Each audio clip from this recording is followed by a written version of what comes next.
اعوذ باللہ من الشیطان الرجیم بسم اللہ الرحمن الرحیم قل یا اہل الکتاب لا تغلوا فی دینکم غیر الحق۔ اے پیغمبر آپ کہہ دیجئے کہ اے اہل کتاب اپنے دین میں نہ حق مبالغہ نہ کیا کرو۔ زندگی کے ہر معاملے میں اور خاص طور پر دین کے معاملے میں میانہ روی بہترین راستہ ہے، اور اسی کو صراط مستقیم کہتے ہیں، اور بیچ کا راستہ، درمیانہ راستہ، اعتدال کا راستہ، بہت سارے نام اس کے قرآن پاک میں استعمال ہوئے ہیں۔ تو یہی راستہ ہدایت کا راستہ ہے۔ اس میں دائیں طرف بائیں طرف بھٹکنا، جس کو افراط و تفریط سے تعبیر کیا جاتا ہے، یہ کسی طور پر بھی درست نہیں ہوتا۔ نہ مبالغہ درست ہوتا ہے، مبالغہ کا معنی بڑھا دینا، اور نہ ہی کمی درست ہوتی ہے۔ چنانچہ اہل کتاب بنی اسرائیل کے حوالے سے گفتگو چل رہی ہے۔ اگر وہ کمی کرنے پر آتے ہیں تو انبیاء اکرام کی تکذیب سے بھی باز نہیں آتے، اور یہاں تک کہ انبیاء اکرام کو قتل کرنے سے بھی گریز نہیں کرتے تھے۔ اور جس وقت اس میں دوسری طرف کو دیکھیں تو نبیوں کو اللہ تسلیم کرنے سے بھی ان کو کوئی فرق محسوس نہیں ہوتا تھا۔ کبھی ان کو اپنے مقام سے اتنا گرایا کہ تکذیب تک کرنے لگ گئے اور قتل کرنے لگ گئے، اور کبھی اتنا بڑھایا کہ اللہ تعالیٰ کے برابر کر دیا۔ اسی کو افراط و تفریط کہتے ہیں، اور اسی کو دائیں بائیں کے بھٹکنے کے راستے کہتے ہیں۔ تو زندگی کا کوئی بھی شعبہ ہو، اعتدال بہت بڑی چیز ہے، میانہ روی بہت بڑی چیز ہے، خرچ کرنے کے اعتبار سے اور اخلاق کے اعتبار سے، گھر چلانے کے اعتبار سے میانہ راستہ یہی بہتر راستہ ہوتا ہے۔ اس کا انجام ہمیشہ اچھا اور بہتر درست ہوتا ہے۔ تو دین کے معاملے میں خاص طور پر چنانچہ اللہ رب العزت کا ہمیشہ سے طریقہ کار یہی رہا ہے۔ اللہ تعالیٰ اس کائنات کے حاکم ہیں، خالق ہیں، مالک ہیں۔ ظاہر ہے کہ قانون بھی اسی کا چلے گا، حکم بھی اسی کا چلے گا، لیکن اللہ کا حکم معلوم ہم کیسے کریں؟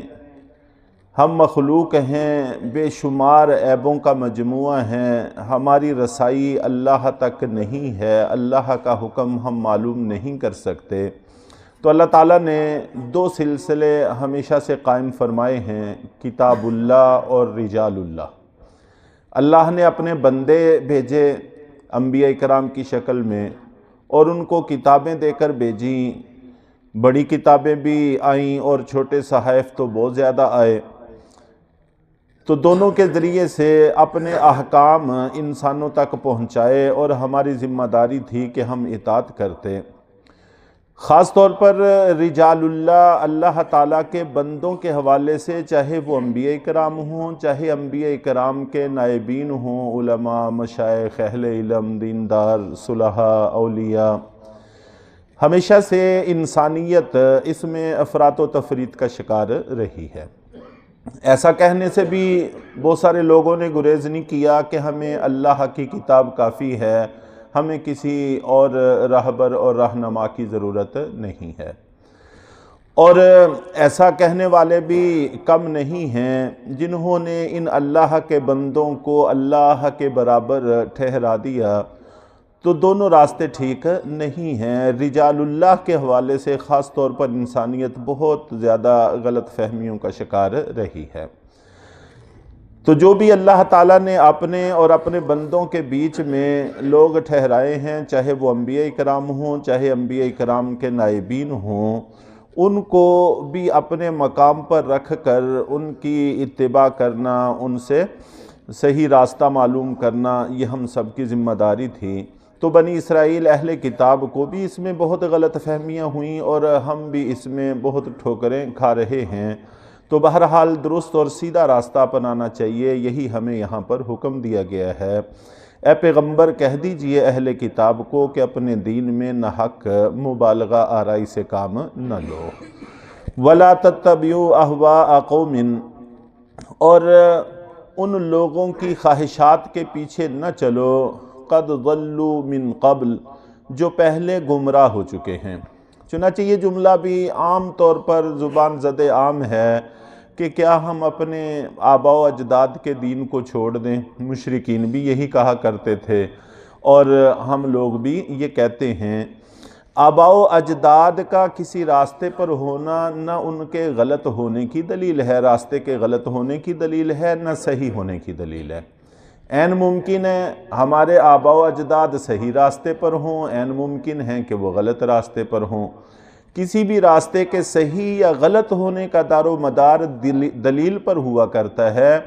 آباء و اجداد کے اس راستے پر ہونے سے کچھ بھی فرق نہیں پڑتا۔ اس لیے اگر مشرکین یہ سوچ کر کہ ہمارے آباء و اجداد چونکہ اس دین پر تھے، اللہ کے نبی صلی اللہ علیہ وسلم کی بات نہیں مانی تو غلطی کی ہے، نقصان اٹھایا۔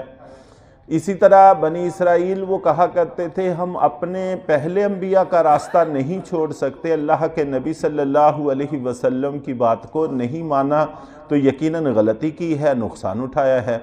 آباء و اجداد کا ایک راستے پر ہونا اس راستے کے حق ہونے کی دلیل نہیں ہے۔ اسی طرح ہم مسلمان ہیں، حق راستے پر ہیں، تو بہت سارے گمراہ لوگ آئے جنہوں نے ہمیں اس راستے سے ہٹانے کی کوشش کی اور ہم نے کہا کہ ہمارے آباء و اجداد صدیوں سے ایک راستے پر چلے آ رہے ہیں اور وہ راستہ دلیل سے حق ثابت ہے، تو اس لیے ہم اپنے آباء و اجداد کے راستے کو نہیں چھوڑ سکتے۔ یہ بات درست ہے۔ تو اس میں آباء و اجداد کے کسی ایک راستے پر ہونا نہ اس راستے کے حق ہونے کی دلیل ہے، نہ اس راستے کے غلط ہونے کی دلیل ہے۔ اس لیے یہ دیکھنا چاہیے، سمجھنے کی کوشش کرنی چاہیے کہ ہم جس راہ پر چل رہے ہیں آیا دلیل کے اعتبار سے یہ صحیح ہے یا غلط ہے۔ اگر صحیح ہے تو بہت اچھی بات، اس راستے کو چھوڑنے کی اجازت نہیں ہے۔ اگر غلط ہے تو پھر انسان کو سوچنا چاہیے۔ تو ان کو بھی یہی کہا گیا ہے کہ وہ لوگ جو تم سے پہلے گمراہ ہو گئے ہیں ان کی خواہشات کی پیروی نہ کرو، ہاں جو تم سے پہلے ہدایت پر ہیں ان کے راستے پر چلنا بہرحال تمہارے لیے ضروری ہے۔ وَأَضَلُّوا كَثِيرًا وَضَلُّوا عَنْ سَوَاءِ السَّبِيلِ، اور بہت سے گمراہ ہو گئے اور بہت سوں کو انہوں نے گمراہ بھی کیا۔ وَضَلُّوا عَنْ سَوَاءِ السَّبِيلِ، اور وہ سیدھے راستے سے ہٹ گئے تھے۔ لُعِنَ الَّذِينَ كَفَرُوا مِن بَنِي إِسْرَائِيلَ عَلَى لِسَانِ دَاوُودَ وَعِيسَى ابْنِ مَرْيَمَ، اور بنی اسرائیل میں سے وہ لوگ جنہوں نے کفر اختیار کر لیا تھا ان پر لعنت کی گئی ہے حضرت داود علیہ السلام کے زبان کے ذریعے اور حضرت عیسیٰ ابن مریم کی زبان کے ذریعے۔ حضرت داود علیہ السلام کا قصہ تو پہلے بھی گزر چکا ہے کہ ان کی قوم جو ایک دریا کے کنارے پر آباد تھی اور مچھلیوں کا شکار کرتی تھی، وہی ان کی معیشت تھی اور اسی پر ان کا دار و مدار تھا۔ ہفتے والے دن ان کو عبادت کا حکم تھا اور شکار کرنے سے روکا گیا تھا۔ ان لوگوں کو اصحاب السبت بھی کہتے ہیں، سبت ہفتے کو کہتے ہیں، اور یہ ہفتے والے دن والے، یعنی ہفتے کے دن مچھلیوں کا شکار کرنے سے باز نہیں آتے تھے۔ تو حضرت داود علیہ السلام نے ان کے لیے بد دعا کی تو اللہ تعالیٰ نے ان کو خنزیر اور بندر بنا دیا۔ اور حضرت عیسیٰ ابن مریم کی زبان سے بد دعا اور لعنت کا قصہ یہ ہے کہ ان کی قوم پر کوئی تنگحالی کی ایسی صورت پیدا ہوئی، انہوں نے حضرت عیسیٰ علیہ السلام سے درخواست کی کہ دعا کریں کہ اللہ تعالیٰ آسمانوں سے دسترخوان اتاریں۔ چنانچہ حضرت عیسیٰ علیہ السلام نے دعا کی تو آسمانوں سے کھانوں سے بھرے دسترخوان اتر آئے۔ دو پابندیاں ان پر عائد کی گئیں، ایک تو یہ کہ جو خوشحال لوگ ہیں وہ اس دسترخوان سے نہ کھائیں، جن کا گزارا ہوتا ہے وہ اس دسترخوان سے نہ کھائیں، اور دوسری پابندی یہ عائد کی گئی کہ اس کو ذخیرہ نہ کریں، بچا کے نہ رکھیں، دوسرے وقت میں پھر دسترخوان اتر آئے گا۔ لیکن انسان اپنے اندر ہرس رکھتا ہے، انہوں نے ان دونوں باتوں کی پابندی نہیں کی، ذخیرے سے بھی باز نہ آئے اور اس کے ساتھ ساتھ جو خوشحال لوگ تھے وہ بھی اس میں شریک ہونے سے باز نہ آئے، چنانچہ اس پر اللہ تعالیٰ کی طرف سے ان پر بھی عذاب نازل ہوا، ان کی شکلیں بھی مسخ کی گئیں۔ ذَلِكَ بِمَا عَصَوْا وَكَانُوا يَعْتَدُونَ، یہ بھی سب کچھ اس وجہ سے ہوا کہ انہوں نے نافرمانی کی اور یہ حد سے گزر گئے۔ اللہ تعالیٰ ہم سب کو حق بات پر عمل کرنے کی توفیق عطا فرمائے۔